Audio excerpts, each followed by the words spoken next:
Hi guys. അപ്പം ഇന്ന് പെരുന്നാളൊക്കെ ആയിരുന്നല്ലേ എല്ലാവർക്കും, എനിക്കും നിങ്ങൾക്കും എല്ലാവർക്കും. അപ്പം ഞാൻ പെരുന്നാളൊക്കെ ആയിട്ട് ലീവിലാണ്. പിന്നെ അതിൻ്റെ കൂടെ ഒരു ലോങ് ലീവും കൂടെ ഉണ്ട്. പെരുന്നാൾ മോളോളെ വീട്ടിലാണ്.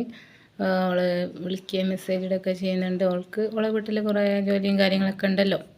ഞാൻ പക്ഷേ എനിക്ക് എൻ്റെ വീട്ടിൽ തന്നെ പെരുന്നാൾ കഴിക്കണം എന്നായാലും. കഴിഞ്ഞ പ്രാവശ്യം കണ്ടുമാണ് ഞാൻ ഷോപ്പിൽ നിന്ന് പെരുന്നാൾ കഴിക്കേണ്ടതായിട്ട് വന്നത്. അന്ന് ഞാൻ അവിടുത്തെ മാനേജറുടെ അടുത്ത് പറഞ്ഞിട്ടുണ്ട്, അടുത്ത പ്രാവശ്യം ഞാനിവിടെ പെരുന്നാളിൻ്റെ അന്ന് എന്തായാലും ലീവ് എനിക്ക് നിർബന്ധമാണ്. അതുകൊണ്ട് അടുത്ത പ്രാവശ്യം പെരുന്നാളില്ലാത്ത ആരെങ്കിലും സ്റ്റാഫായിട്ട് നിർത്തിക്കൊള്ളണം എന്ന് പറഞ്ഞിരുന്നു. അപ്പോൾ ഈ പ്രാവശ്യം ഒരു ക്രിസ്ത്യൻസ് ഒരു സ്റ്റാഫുണ്ട്, അവനാണ് ഷോപ്പൊക്കെ നോക്കുന്നത്. അപ്പോൾ അങ്ങനെ ലീവ് കിട്ടി. ഫുഡ് ഉണ്ടാക്കിയത് ഞാൻ തേങ്ങാച്ചോറും ചിക്കൻ മുളകിട്ടതും ചിക്കൻ പൊരിച്ചതും പിന്നെ കുറച്ച് ചമ്മന്തി അങ്ങനത്തെ കാര്യങ്ങളൊക്കെ ആയിട്ട് ഉണ്ടാക്കിയ ഫുഡൊക്കെ കഴിച്ചു. അപ്പം ഞാൻ പെരുന്നാളിന് ഡ്രസ്സൊന്നും ഇടുന്നില്ല, സ്റ്റിച്ച് ചെയ്യുന്നില്ല എന്നൊക്കെ പറഞ്ഞത് വേറെ ഒന്നുമല്ല, നമ്മൾ എപ്പോഴും മറക്കാൻ ശ്രമിക്കണ ഒരു കാര്യമാണ്. ആ കാര്യം നമ്മൾ ഓർക്കുമ്പോൾ പിന്നെ നമുക്ക് മുന്നോട്ട് വേറെ ഒന്നും ചെയ്യാൻ പറ്റാത്തൊരവസ്ഥ വരും. അപ്പോൾ മാക്സിമം അത് ഓർക്കാണ്ട് അങ്ങനെ ഒരു സംഭവം ഇല്ലാന്ന് ഓർത്തിട്ട് അങ്ങനെ മുന്നോട്ട് പോവാറാണ് പതിവ്. അപ്പോൾ എല്ലാവരും ഇതിൻ്റെ വീഡിയോസൊക്കെ ഇടുമ്പോൾ നമ്മളിട്ടില്ലെങ്കിൽ ചോദിക്കൂലേ എന്ത് പറ്റി എന്നൊക്കെ. അപ്പോൾ അതിനൊരു റീസൺ, ഒരു ആൻസർ എന്നുള്ള രീതിയിൽ ഒരു വീഡിയോ ചെയ്തതാണ് കേട്ടോ. അപ്പോൾ അത് എന്താണെന്ന് വെച്ചാൽ എൻ്റെ അമ്മ കഴിഞ്ഞ ഹജ്ജ് മാസം പഠിച്ചവൻ്റെ അടുത്തേക്ക് പോയിട്ടുണ്ട്. അപ്പോൾ അതുകൊണ്ട് ഒരു വർഷം കഴിയട്ടെ പെരുന്നാളൊക്കെ ആഘോഷിക്കാമെന്ന് വെച്ചിട്ട് അങ്ങനെ നിർത്തി വെച്ചതാണ്.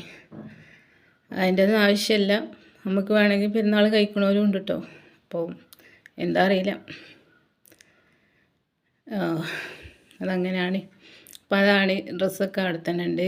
പിന്നെ അതിൻ്റെ പുറമെ എനിക്ക് എക്സാമാണ് 2-3 ദിവസത്തിൻ്റെ ഉള്ളിൽ. ഇപ്പം ഞാൻ ഷോപ്പിൽ നിന്ന് ഒരു ലോങ് ലീവ് അതിനും കൂടി എടുത്തതാണ്. ആ ലീവ് ഒരു 10 ദിവസത്തോളം ലീവുണ്ട്. അത് കഴിഞ്ഞിട്ട് ഇനി ഷോപ്പിലേക്ക് പോകുന്നുള്ളൂ. അപ്പം ഞാൻ വീഡിയോസൊക്കെ അപ്ലോഡ് ചെയ്യണമെങ്കിൽ ഇവിടെ നെറ്റ് വളരെ സ്ലോ ആണ്, റേഞ്ച് ഇല്ലാത്തതുകൊണ്ട് വീഡിയോസൊക്കെ അപ്ലോഡ് ആകുമെന്ന് അറിയില്ല കേട്ടോ. പള്ളിയിലാലും പോയി ചിലരൊക്കെ അന്വേഷിക്കുന്നുണ്ടാവും, അന്വേഷിക്കണവരോട് പറഞ്ഞതേ ഉള്ളൂ. അപ്പോൾ ഇതൊക്കെയാണ് പെരുന്നാൾ. അപ്പോൾ ഞാൻ പെരുന്നാളിൻ്റെ തലേന്നോ അല്ലെങ്കിൽ 2 ദിവസം മുമ്പ് തന്നെ എനിക്ക് പെരുന്നാളില്ല കാരണം എന്നൊക്കെ ചിലവരൊക്കെ അങ്ങനെ ഒരു മൂഡ് ഓഫ് ചിലവർക്കൊക്കെ ഉണ്ടാവും.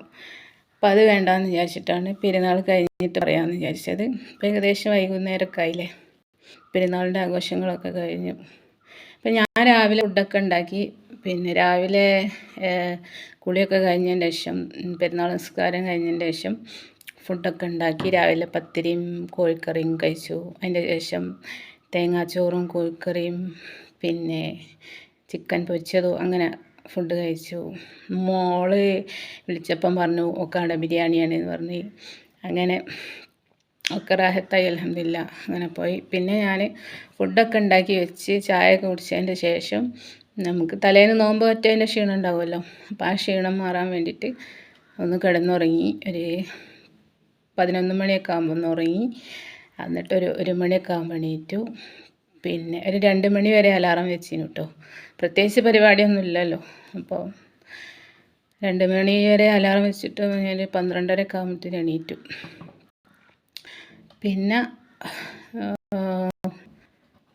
ഫുഡൊക്കെ കഴിച്ചതിന് ശേഷം പിന്നെ അതാ പഠിക്കാനൊക്കെ ഇരുന്നുകൊണ്ടിരിക്കുന്നത്. ഇനിയിപ്പോൾ ഫ്രീ ഒന്നുമില്ല. അപ്പോൾ ഇത്രയൊക്കെയാണ് എൻ്റെ പെരുന്നാൾ വിശേഷം. ഞാൻ പെരുന്നാൾ കഴിക്കാത്തതും ഇതൊക്കെയാണ്.